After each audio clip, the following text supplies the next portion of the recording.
Hi guys, welcome to Nerd Bites, and this is going to be my spoiler review for episode 4 of The Last Kingdom. As you can see, my thing is slowly, piece by piece, falling apart. I probably won't even be wearing it next week by this rate. Episode 4, we catch up again with Uthred and all the others, and here Uthred's getting married. He's decided to get married to this young person that he's never met before, so he can get some land and entitlement, which he does as well. The girl ends up being really good looking, although he was worried to begin with. And then he gets some lands, he goes down to those lands with the girl as well, and then he finds out the land is actually in debt to the sum of 2,000 towards Uthred. So now he's in debt to Uthred, and that's the first time that Uthred's betrayed him and gone behind his back and lied to him, and he starts to get pissed off. So obviously as time goes on, they're going to start to get on each other's nerves, because they don't work together, I don't think. And as you see that further on in the episode, they don't agree on a lot of things. He said there should be one God and you should believe in it, end of story. And he's just kind of like, I don't really care, I'm here to do a job, I'm here to fulfill what I owe to you, and that's it, and I'm off. But the conflict is really coming in with these characters now.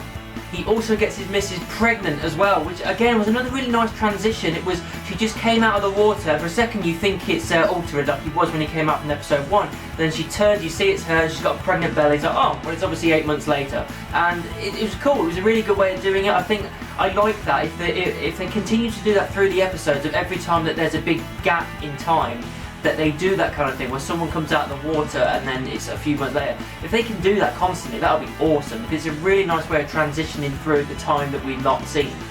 And we have some more negotiations. We have Uthred and everybody obviously going to talk to the Danes, obviously up in their fort. They come out, they have a bit of a conversation, and they're kind of like trying to get rid of them, but they refuse to go. And then later on, he comes up with the idea of 10 hostages for 10 hostages, switch them over, so there's reasons for why they can keep this kind of, not alliance necessarily, but peace at this moment, so it keeps them from, they've got a reason not to do anything. So they do that, they give him 10 of the Danes, and then he gives 10 of his men, one of them being Uthred. And it's really cool because again you get to see him with Ragnar, and he meets up with Breda again as well. One thing obviously I knew because I've read the book as well, Breda and Ragnar are now together, and it's a little bit awkward for him, but he's totally fine with it because he's obviously got a new missus with a kid on the way within less than a month or less than a couple of weeks. And it's just a really good thing to see again, because I always like the chemistry between Ragnar and Uthred. I think those two together really go very brotherly, you know what I mean? I liked it. And I kind of called this as soon as they switched everything over that the Danes were going to kill the hostages, and they did. So in great fashion, he had the priest guy trying to talk to him and convince him of God and all this kind of stuff, and slowly just like poke at him to try and turn him. Didn't work at all. Ended up killing him first. Then he went out and told everybody to kill the rest. They tried to kill Uthred, he took a few people down, then he fell to the ground, and they were just about to move in, and Ragnar and Breda saved the day. They come in, they stand between the two of them and said, if you're going to want to kill him, you have to kill me first. And he's like 3 or 4 times, he's like, get out of the way, get out of the way, and Ragnar's just like, I'm not moving, I refuse to move, so if you want to kill him, you have to kill me.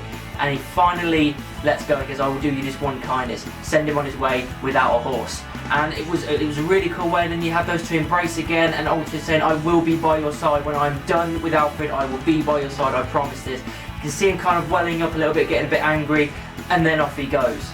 The final shot is also getting to the top of the hill and lighting the beacon for Uthred, obviously still maintaining his duty, and obviously you can see in the distance all of these ships of other ships coming through, and there's at least 40-50 of them. It's a lot of ships, so it's going to be a big war eventually. I don't think it's going to happen in the next episode, but I think it's building to the final episode where there'll be one big massive fight, and I'm so looking forward to it.